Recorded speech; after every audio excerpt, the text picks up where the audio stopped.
Hey, welcome to Practically Grown, a bi-weekly podcast where we bring you our own special brand of golden heathenry, where we bring you a variety of topics that will enlighten your mind and practically grow your life. Thanks so much for tuning in to Practically Grown this week. Today is episode 1, and we'll be talking about stress and how it affects our bodies, and some coping mechanisms for how to deal with it in everyday life. Here's our show. Enjoy. So first, let's start out with the quote. Finding your passion isn't just about careers and money. It's about finding your authentic self, the one buried beneath other people's needs. So what do you guys think about that quote? I think it's an important quote because we have to realize that we don't have to cater to everybody's needs all the time because we're just as important, and we have to basically take care of ourselves before we can take care of other people. It's just like the quote, you can't pour from an empty cup. Yeah. I mean, I think for me, it's like that plus also I have to pay attention that I'm taking care of everybody else and not me. You know, like I will forget that I haven't spent the time just alone hanging out with myself. And I think it's like a problem for me now because I have so much stuff to do. And surprisingly, planning a wedding puts a lot of focus on other people. So it's kind of hard to remember, like, hey, remember to do stuff just you or just you and, you know, whoever, and not worry about, like, catering for everybody else, like you said. Yeah.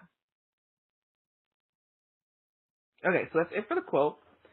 So today's topic is stress and anxiety and stuff like that. So, like, for you guys, what do you think stress does in your life?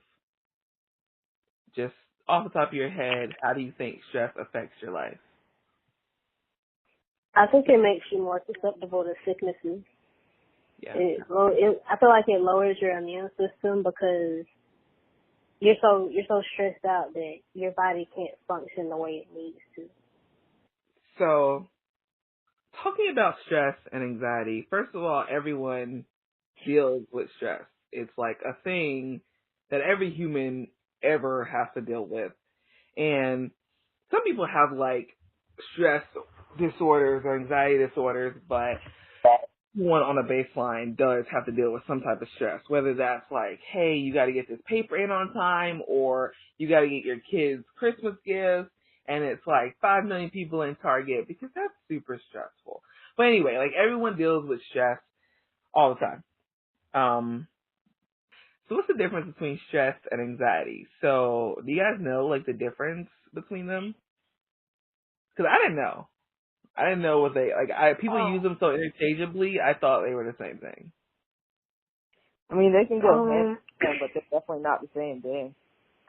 I've always thought as stress is like feeling overwhelmed, but then anxiety is more of a immediate physical response. Like when I get very anxious, say I'm about to do a presentation in front of a class or something. When I get really anxious, my breath gets real shallow. It's harder for me to talk. I can hear the shaking in my voice, but I don't think the audience can hear the shaking in my voice. And my heart beats super fast. Yeah. Well, I think a lot of anxiety is more short term than stress, and it can be the other way around. But anxieties tend to come up in certain situations rather than necessarily being brought on by like a combination of events. So stress can just come up over time, like when responsibilities pile on. Of course, people who deal with anxiety chronically will pretty much always have it to some extent, but oftentimes it takes a trigger to really bring it out. Yeah, so the way that I read it was that anxiety is like a fear or a dread, and it can have a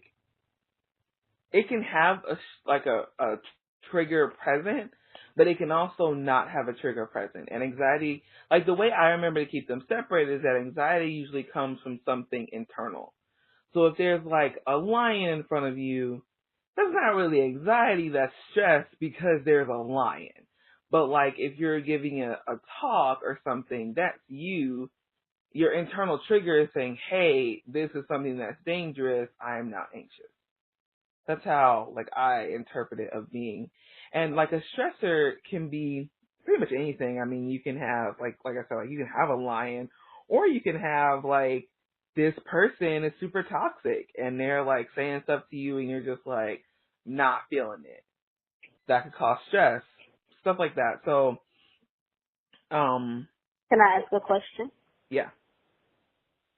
So, going based off of that, would you classify, say for instance, you had a very toxic relationship with somebody, and even though a lot of time has passed since you guys interacted, just the thought or somebody telling you something that's going on with that person, it's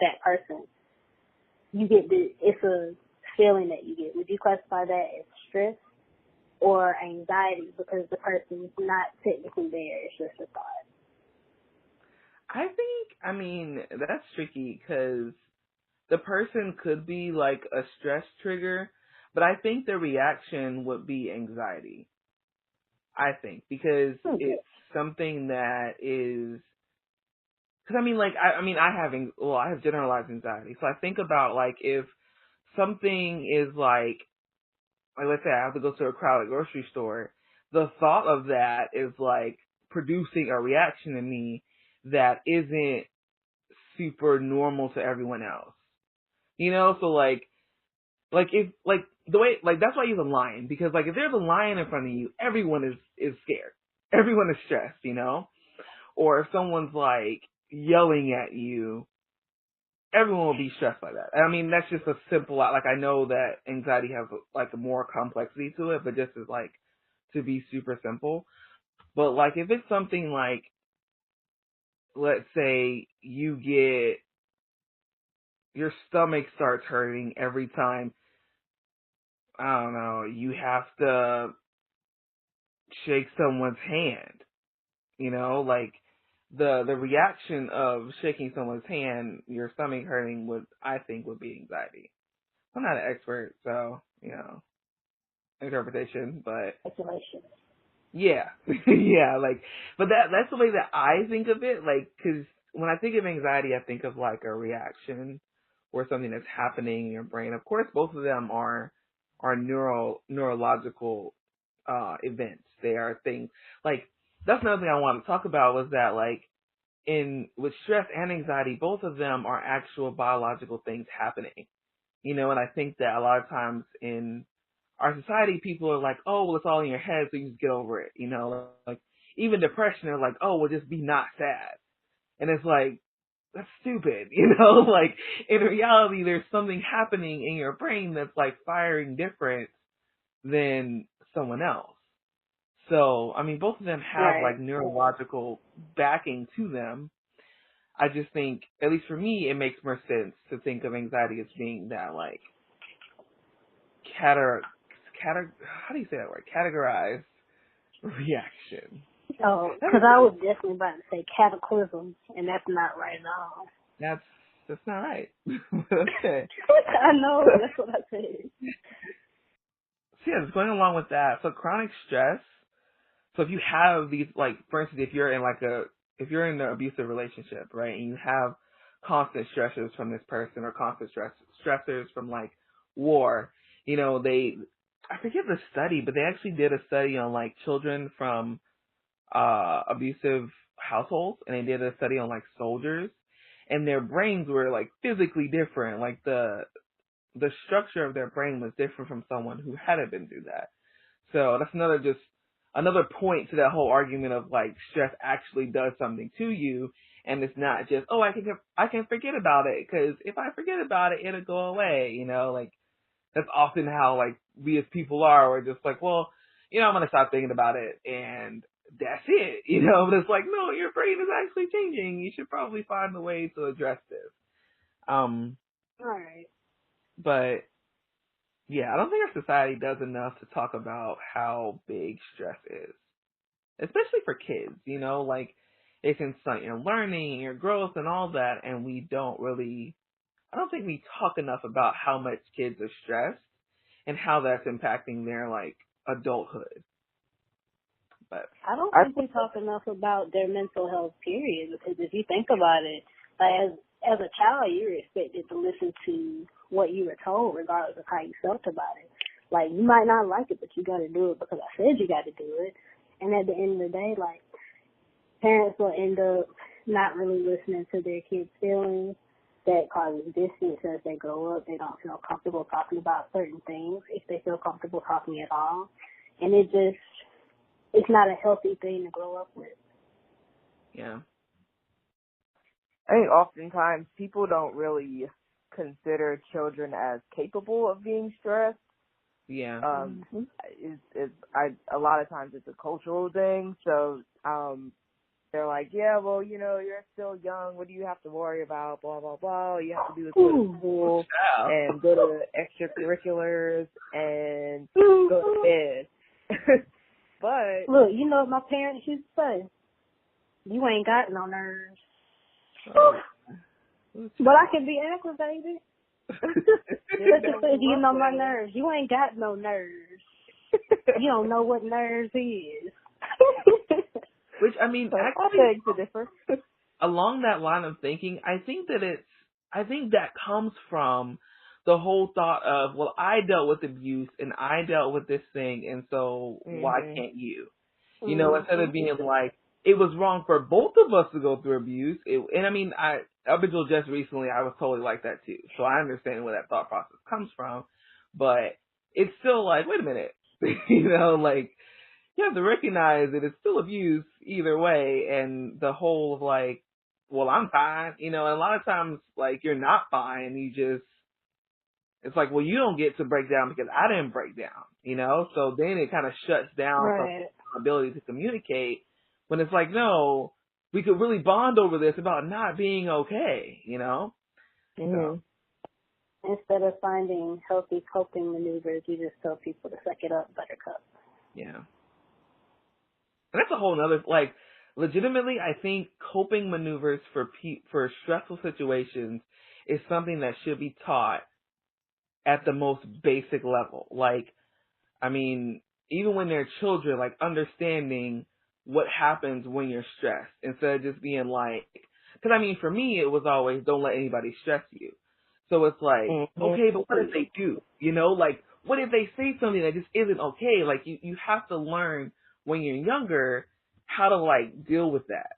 And I don't think that's talked about enough for anybody, let alone children. So. Yeah. That's definitely something that I had to deal with as a kid. Like dealing with bullying and stuff like that. And my mom would always tell me, oh, well, you shouldn't let people get to you, you know, don't let them bother you. But it does bother me. So it's like, how do I combat that? How do I not be bothered? Because I clearly have things to express related to that. Yeah. Speaking of, that's like when you know children are very, very honest and they don't have a filter. It's like being in a store and your child says, like, you and somebody else, you're standing near each other. The person hears your child tell you, Mommy, they're fat. So my thing is, that's another opportunity to address something that shouldn't be healthy. Because, like, you think about it, it's not a bad thing all the time to not have a filter. But sometimes, like, that's a teachable moment. Because right now, that other person wants to beat your child. Yeah. When you need to be addressing why your child felt so comfortable saying that out loud. Mommy, they're fat. Girls, you don't be quiet. You don't get a whooping. Okay. I was just going to say that I don't think it's a whole matter of, like, just don't say it. I think it's understanding why something like that is not okay. You know, like, I think it's an easy way out of parenting to just be like, you shouldn't say that. Because if you tell a kid they shouldn't say something, they really don't know why. They're just like, well, I'm not going to say it while you're here, you know? So, like, I think getting them to understand, just getting them to understand, like, how words can hurt people is a bigger win, which is hard, like I've had some conversations with children, not very many, but some, and it does take them a while, like you have to be patient and like break everything down, but eventually get it, they're capable of understanding a lot of things. It just takes so much patience that I don't think a lot of parents have. I really don't think a lot of people have enough patience to be parents, to be completely honest about it. I think that kind of thing is like when you're tired, you ain't gonna think about let me stop and kneel and talk to little Johnny for 35 minutes about caring about other people. Like that's what little Johnny needs is for you to like break it down to him. But I think in the fast pacedness of our world, it's like I don't have time for that. Like just don't say it and shut up. Like I don't know. Go ahead. I can see that. I think it's more, I think a lot of times, first of all, until you have developed some form of patience, maybe it's best if you don't have children all willy-nilly. Develop patience and really thought about what you want in life. How are you gonna pay for this? Because essentially, you're taking on a lifelong bill by having kids. Especially if you sat here and just had that child unexpected. Yeah. Yeah. And I mean, we can talk all day about like the lack of education about childbearing and child raising, and how our healthcare system has failed us in that. But we're not gonna do that. We're not gonna get off topic because I know we'll be there for like an hour, so we're not gonna do that. Another day. Yeah, another day, because we can definitely go into that. Because child. Okay. Anything else before I move on to the next thing with this? Okay. So when I think about stress, I wanted something of like because I'm a scientist first, so I wanted to understand like what exactly was causing the stress, and so I got to this hormone called cortisol. So cortisol is a steroid hormone, and it's found in the adrenal glands, and when it's released in abundance when stress is present. So, for instance, if there's something that is stressing you out, so this reaction came from back when we were hunters and gatherers, right? Like we were out in the field chasing bison and, running from tigers and stuff. I don't know, but something like that, something tiger-like. And the way cortisol works is that, let's say I see this predator, it's about to eat me, my body has to go into overdrive. So essentially what will happen is you get like an influx of energy and you get like immediate alertness. So, but it's not meant to sustain you for long periods of time. So it's meant to like, oh snap, I see a tiger, this hormone gets released, my body starts functioning on 1,000, I get away from the tiger, I go back to normal. So the issue with our society today is that we don't ever go back to normal state.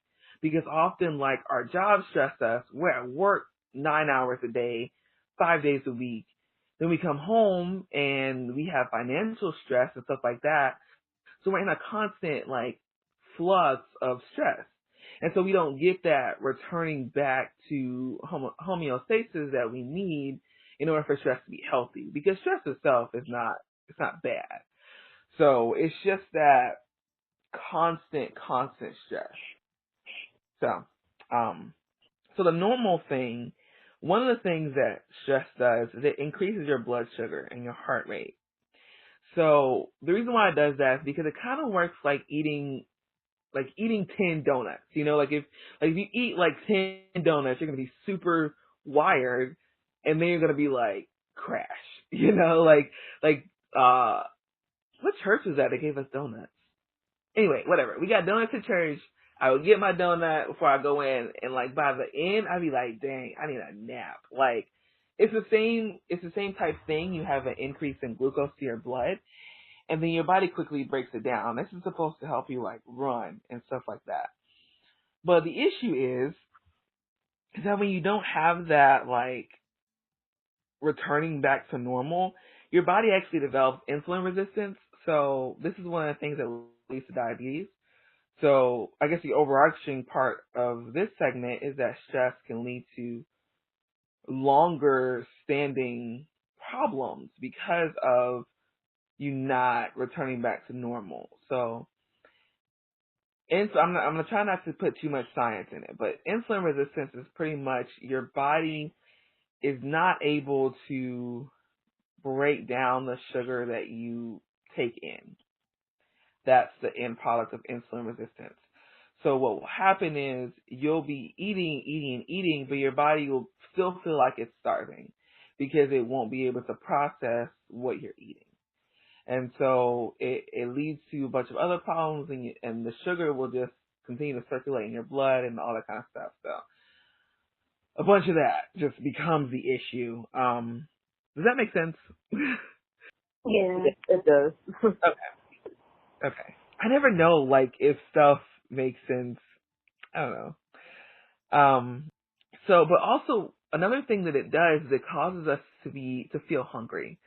So for instance, what happens is if your body is like, oh snap, there's no food here, even though there's a bunch of food floating around that your body just can't process, it goes, there's no food here, you gotta eat something.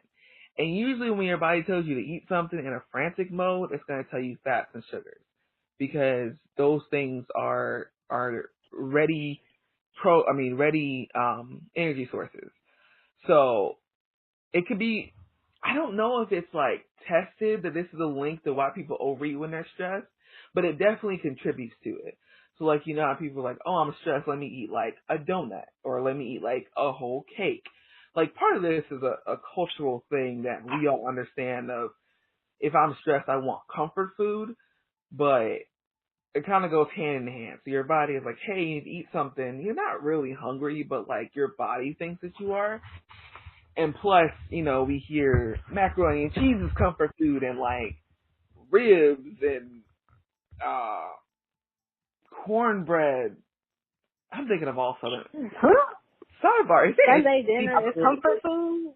Is there anything that's not Southern? I always think of Southern. Comfort, You right. comfort food that's not Southern. Chinese I can go in on some popsicles. Bro, some popsicles. I've never had that before. Let me go whip up some sesame Cajun chicken. Ooh. Okay, never mind. Comfort food is not always Southern. So the next thing to talk about when talking about stress is brain function. So this one really kind of stepped on my throat a little bit because I thought about all the times that I've stayed up all night studying and all the times that I've like stressed myself out over a test. And like research has always said that stress doesn't help you pass. But like I was like, nah, it's fine. I'll just stay up all night and I'll still do fine or better than I would have. But no, you should go to bed. Why? Because it's harder to remember things when you're stressed. So like the way it works is that the release of stress to your body, it affects a couple of things. So one, it affects how you interact with other people. It actually decreases your sociability. How do you say that? Somebody say that for me. Sociability? What? Sociability? Sociability? Yeah, you said it right. Sociability. Sociability? Okay. Yeah, so one... Yeah, sociability. One, it affects that. So, like, you know how when you're really stressed, I know for me this is the thing. When I'm really stressed, I don't want to talk to anybody. I don't want to engage with anybody. Like, let me get in here and go. Like, do y'all feel that way? Yep. It's me. Yeah. Like, I didn't want to be left alone. Yeah.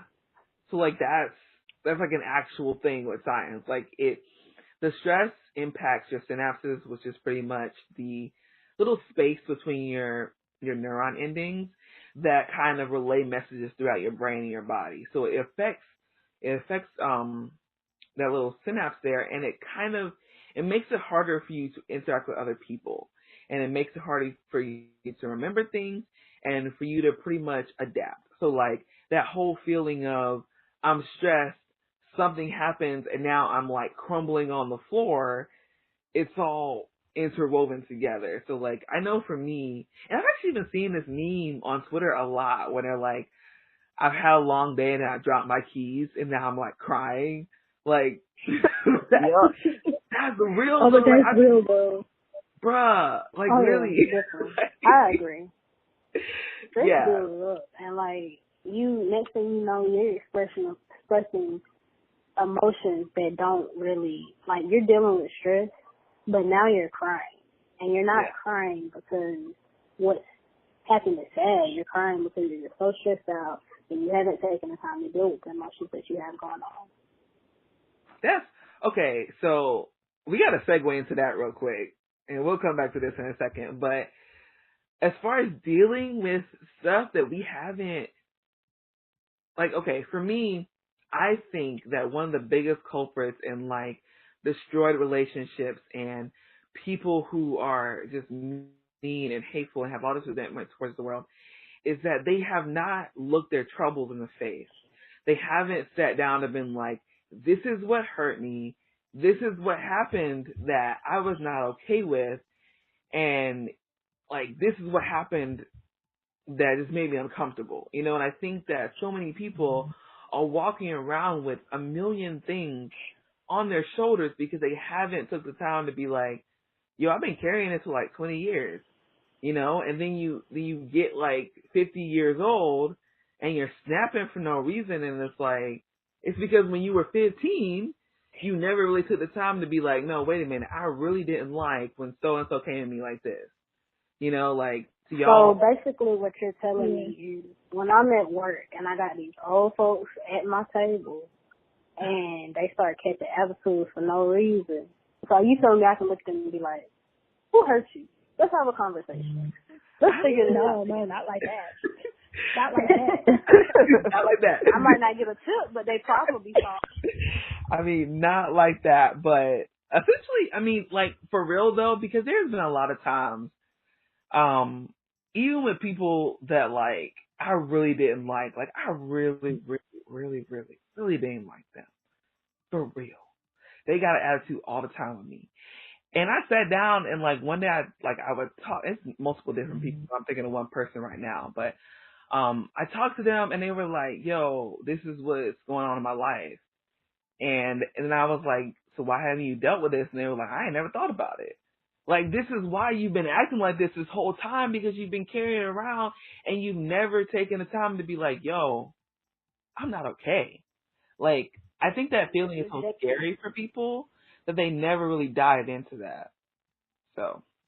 Yeah, and for a lot of people, holding on to stuff from the past is their motivation to get through life and to accomplish certain things. So a lot of times people are operating off of this revenge motive or whatever, you know, like, oh, this person hurt me in 5th grade, so I'm going to prove them wrong and be their boss someday, and I'm going to step on everybody's necks on the way up the corporate ladder. I mean, it could help you succeed, but on the other hand, you're not really dealing with your issue, and you're not really letting other people help you if you're doing that. You know, you're kind of hindering yourself. That's actually interesting. I never thought about the amount of people who are like, yeah, like revenge body, you know, like I'm a be in the gym every day because so and so dumped me, but it's like you still think about them every day, like, right? That's wild. Yeah, like that period of time when people were going around saying, oh, let your haters be your motivators. Yeah, you can do that, but that shouldn't be the one thing driving you to be better. You know, you have to do it on your own accord. Like, you have to do what you want to do for yourself. I mean, you shouldn't always be operating. Like, you shouldn't always be operating off of this motive of, I have to prove somebody wrong. You know, it's nice to prove people wrong when they've done you wrong, but, you know, you can't just always be letting your stressors control what you do. For real. Like, I literally never thought of it that way. And I mean, I think it's really popular now because it's like, I think a lot of really weird things are popular now. Like the whole, like for instance, I was talking to Nick the other day, and we were talking about how some people are like, well, let me cheat on my partner first, so that when they cheat on me, it ain't gonna hurt. But like, you never really dealt with them cheating. You just cause pain to them. Like, stuff like this. It's just like, because I feel like because we're so ill-equipped of dealing with life in general, that we do stuff like this, and I mean, cheating itself, I think, is because we're ill-equipped with dealing with life. That's because we're not good at communication, and we're not good at like, being real with ourselves about what we want, but that's a whole other topic too. But like, I just feel like we are left out in the cold on how to just navigate this world that we're in, that we think of the craziest ways to like deal with it, like alcohol culture, like we're just gonna go and like drink our problems away. Like all of it is just like, man, we need to be like shaken, like just give us a good little shake, something. I don't know. I feel like we learn self-medication before we learn real life coping mechanisms to deal with what we go through. It's like when I went through a really hard time, I noticed like there was one particular night, like I was just going through it. I couldn't deal. I left the house. I eventually came back, but when I came back, I blew up a blow-up mattress and downed 3 Angry Orchards. And next thing you know, I was asleep. Yeah, it was a rough night. And so I have to be, because of that moment, I have to be real conscious. What am I feeling before I started drinking? And I noticed don't let me make some good money at work one night and I've had a long week. The first thing I'm trying to go do is go get something to eat and have a drink. Yep. So that's something I have to be mindful of so I don't mess myself up in the long run. Like, do I really need this right now, or am I just stressed out because of life? I've been trying to reprogram that too, because for me, like, yeah, a drink, but since probably like my junior year, maybe I haven't really done that. But like, for me, food, man, I'm gonna go get like 5 fries and like Sprite. And I would drop some money on the food. I would sit there and justify food is a necessity. I can spend how much ever I wanted because this is what I want to eat. Bad decision every time. Then I'm looking like, how am I going to pay this bill? Guess I better pick up another shift this week. Ciao. I would say food is a stressor. Yeah, it is. Because I feel like after you eat it, then you're like, dang, I just ate like 5 fries. Like, that's crazy, But, I mean, for me, what I've been trying to do is like, because I know it's really hard to completely let go of food as being a comfort, but I am trying to change, at least for a first step, what I'm using as a comfort. So like, today was a long day at work, like, long. And instead of my usual, let me go to Wendy's and get a large fry and a tropical Sprite, a cherry Sprite, because they have those. Anyway, in case you didn't know, I went to Kroger and I got my favorite type of apple. So I feel like that's because I also feel like it's really hard when we're saying like I have to change this habit completely. Like tomorrow when I get stressed, I'm not gonna pick up any alcohol, and it's like some people can do that, but for me, at least, I need baby steps. I can't just be like, oh, well, let me not eat anything ever, like, no, I'm still eating cake, just not excessively. Yeah, I think for me, like on the topic of food being a stressor, like y'all said, it's easy to just go through a drive-through and get mozzarella sticks and a burger and fries and some sort of, like, Frosty or whatever, and then you eat all that, and then later you're like, well, dang, now I gotta go to the gym.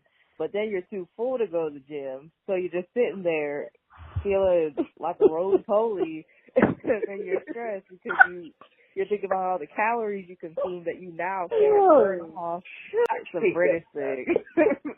We go with vibe, because, yeah, so I also wanted to talk about how stress can manifest itself in different ways. So like anger, because I think a lot of people are like, oh, well, I'm not like rocking back and forth on the floor, so I'm not stressed. But it's like, it can be anger, it can be sad, it can be irritable, whatever. Like, do you guys, like, what do you see stress as, like, how do you see stress manifesting itself for you? When I start to do things really quickly, like if I all of a sudden take on a bunch of responsibilities at work or somebody puts a lot on my plate at one time, I'll try to rush through everything to try and get it done on time, which basically just makes me feel jittery and I feel like I can't stop. So it's like the stress is pushing me to just keep going, but that's not healthy because you have to take breaks every once in a while. So that's what happens to me. Yeah, that's real. I think for me it's definitely irritability. Irritability, yeah. I'm quick to get mad. Like, if I have a lot on my plate, I don't want to hear it. Don't talk to me. Don't look at me funny. Don't even cough because you're too loud. Like, for me, I just get angry. And like, now I have a pretty good emotional intelligence to be like, okay, Ashley, chill. Or Nick would be like, babe, chill, and I'm like, you know what, you're right. I'm real grumpy right now. So, I mean, that's for me. I get like mad or irritable. Yeah, that happens to me. Yeah. For me, it would be like if I'm at work and it gets like really busy and people are giving me attitude, I'll immediately shut down and I have like the resting face on. I don't want nobody to bother me. I don't want to talk to nobody. I like when people are asking me stupid questions, I'll have an immediate attitude. Like they'll come in, okay, I got 16 lanes, right? And there's only like 2 people come in. Oh, are there any lanes open? I just want to take a shoe and just throw it at their head. I was just like, you ain't coming here with these dumb questions. I'm already stressing up as it is. Don't talk to me, go away. Get out of my bowling alley. Yeah, my bowling alley. Get out of my bowling alley. I signed the checks in here. Get out. Oh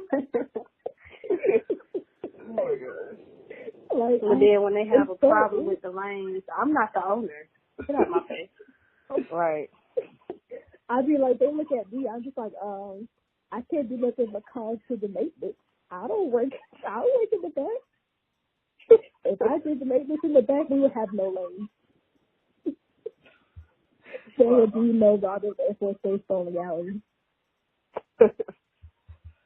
I'll be throwing rocks outside. Rock toss. That's the new bowling, rock toss. Just throwing rocks, kicking rocks. On the pavement. Yep. That sounds so depressing. Well, when you have no more bowling alley, what you gonna do? Just throw some rocks. Hopscotch. Okay, so a lot of the stuff that I had wrote down to talk about, we kind of talked about in our tangents. So, now we're going to get into kind of how to deal with stress. So, like I said, stress is everywhere, and we're not often in a situation where it's like, there's a lion in front of me, I'm stressed. Usually, because if it was that type of situation, there's a lion in front of me, I go away from the lion, I don't have stress anymore. But for us, it's a little bit more complicated because we have, the stress is like my significant other, hopefully not, but it could be like my manager or my wallet. My coworker. Crazy. Yeah, These child. people at my table. As soon as that table pays and leaves the restaurant, hey, how y'all doing this table? Nice to meet y'all. My name is Good Mood. But then as soon as they do something to make you mad, get out my face. Get out my restaurant. We're no I want to longer deal with you friends. today. Out of my respect. Right, like, we was on good terms, but now we're not. So yeah, so since we can't remove ourselves from the situations, we have to kind of figure out what we can do. So just getting into the first thing I have that we could do is meditation. So I think a lot of people assume that meditation is just like sitting in a quiet room and like staring at the ceiling. You know, like, so like when I say meditation, what do you guys think? Sometimes it's just deep breathing exercises and focusing on something that you can readily sense, like I smell strawberries or the floor is beneath me. I can actually, or something that you can feel, just something dealing with the senses that will distract you from, not necessarily distract, but kind of shift your focus to a more grounded state. Yeah. For me, I see it as like, yeah, basically being in complete silence, just sitting there trying to calm your body and your senses, so that you won't feel as stressed or as overworked as you have been. So I see it as like there's this one, it's like a game type feature on, not Wii Sports, but it's one game on the Wii where you sit on the Wii pad that you get and you try to be as still and calm as possible while the candle's lit, and you can't move, but if the candle goes out, then that means you're too stressed. And you try to sit there calm, not moving for as long as possible while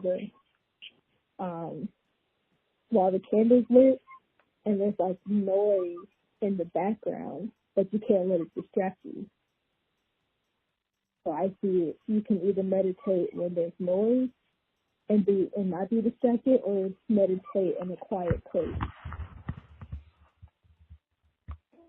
Yeah. I guess for me, my simple version of meditating is just sitting with my eyes closed. That's just the easiest thing you can do, is to close your eyes and kind of block out everything. It helps me get some clarity in whatever situation I'm dealing with. So just looking at the back of my eyelids essentially can help me to clear my mind, at least for a little bit. So for me, okay, so I have a couple of meditation strategies that I use, because for me, if I sit and try to just calm myself, I get distracted. Like literally, I told you guys earlier, I start thinking about like the Family Guy chicken fight thing, or like, I don't know, random stuff just comes to my mind. I get irritated because I've like got off track. So I can't do that. So for me, I have more structured meditations. So like, I have phone apps that will tell me like, hey, let's visualize a cloud going through your body or something like that. Or even I have some that kind of help me process a certain part of my life. So my favorite meditation right now is talking about, we each have a wise person and an impulsive person inside of us. And it kind of gets you to realize who you give the most attention to. So for me, I give most of my attention to the impulsive person. And so the meditation is about looking at that and being like, hey, in this instance, what will you do? And which person are you turning your attention to? Who are you giving the most of your time? And so stuff like that is how I meditate. Also, another one of the meditations that I use, and this is something that I think everyone should look up because it's an excellent video on YouTube, but it's called the philosophical meditation. And so basically you're kind of, I think it's one of the best ways to process what is happening in your life.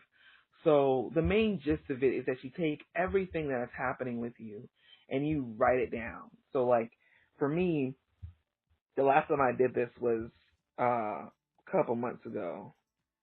Last time I actually wrote it down, I should say, was a couple months ago, and all I did was like write down everything that I felt, and I just titled it, "Why Am I Anxious?" And I wrote down like 20 different things of what was happening in my life, all the stressors.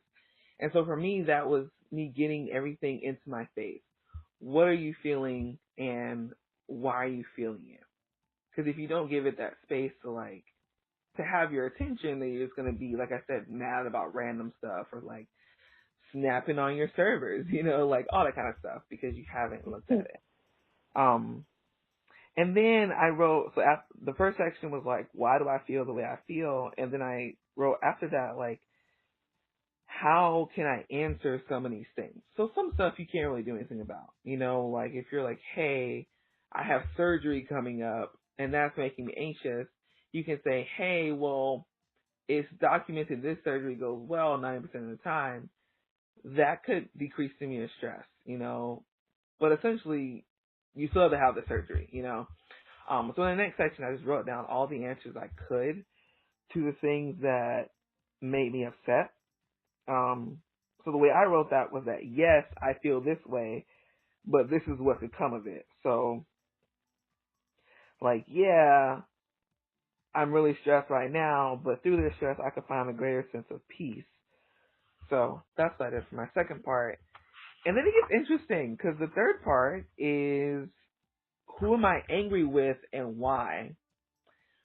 So, like, do you guys think that in your life that you're sometimes angry with someone and you don't realize it? I think that I can be consciously and subconsciously angry at a person sometimes. Like, this person wronged me, and maybe I found out about it later.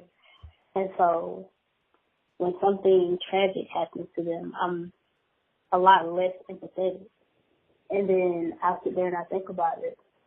I'm like internally mad at this person, but I'm mad because of something that they did a while ago. And then I have to realize that just because somebody hurt me doesn't mean I have to be less of the person that I actually am. I don't have to be less than my authentic self in order to get through this, if that makes sense. Yeah.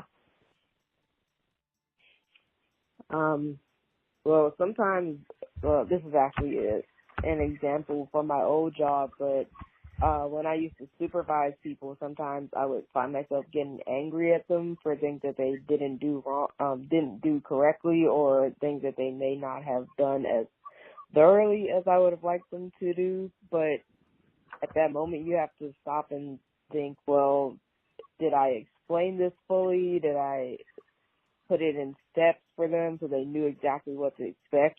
Because it's not necessarily that they're trying to sabotage you or mess things up. It's just they're doing what they think is right. So it doesn't help for you to get angry at somebody if you were part of the issue, Yeah. I mean, well, the point of this whole thing is to be more intentional and to be more conscious. So I think that's why I really like this method. And like I said, there's videos on YouTube. It's called the philosophical method. But it really gets you into your feelings, because you don't really think about who am I angry at. Like you don't, like in your everyday life, even for me, like when I'm thinking about processing, I don't think, dang, I'm really mad. It's okay with me like that. Like I don't really think about that. But yeah, so then the last segment of it is, what am I excited about? So it's always important to kind of end on the high note, like to kind of close out the feelings. So yeah. And that's our show. We'll be back in 2 weeks for episode 2. Stick around after this episode for a mini episode, episode 1.5, where we're pretty much just chit-chatting and hanging out, and some extras from this episode. Thanks again for tuning in to episode 1. And remember to always be love and light. Bye, guys.